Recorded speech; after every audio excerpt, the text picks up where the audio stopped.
நாங்க லிவிங் டுகெதரா வாழ்ந்தோம் அப்படின்ட்டு.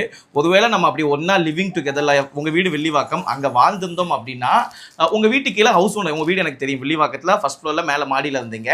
கீழ ஹவுஸ் ஓனர் இருந்திருப்பாங்க. ஒரு 3 வருஷம் 4 வருஷம் ஒரு பொண்ணோட ஒரு பையன் இருந்தானா நிச்சயமா அந்த ஹவுஸ் ஓனருக்கு தெரிஞ்சிருக்கும். நான் அடிக்கடி வரது போகுது. அப்ப அந்த ஹவுஸ் ஓனர்ட்ட கேட்டா இதற்கான பதில் தெரிஞ்சிடும். 2வது விஷயம், உங்களை வந்து நான் சின்சியரா காதலிச்சுக்கிட்டு இருந்தேன், லவ் பண்ணிட்டு இருக்கேன்னு. இது வந்து உங்களுக்கு மனசாட்சி இருந்தா நீங்க இந்த வார்த்தையை எப்படி சொல்லுவீங்கன்னு தெரியல. ஏன்னா உங்களை நான் ஒரு அன்பா தோழியா ஒரு சகோதரி லெவலுக்குலாம் நான் பார்த்துருக்கேன். ஏன்னா முதல்ல வைஷுக்கும் எனக்கும் எப்படி பழக்கம்னா, என்னுடைய யூடியூப் சேனலில் அவங்க ஒர்க் பண்ணியிருக்காங்க, அசிஸ்டன்ட் டேரக்டராக ஒர்க் பண்ணியிருக்காங்க. நான் வத்தி குச்சின்னு ஒரு வெப் சீரிஸ் பண்ணும்போது அதில் பர்ஃபார்ம் பண்ணியிருக்காங்க.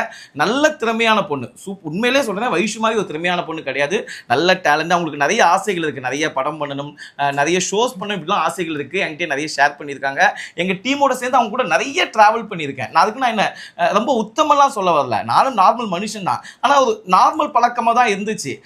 ஆனால் அந்த பழக்கம் ஒரு லெவலுக்கு மேலே போகும்போது என்னன்னா, அவங்க என்ன தெரியல, திடீர்னு ஒரு நாள் என்கிட்ட லவ் ப்ரப்போஸ் பண்ணுற மாதிரி பேச ஆரம்பிச்சாங்க.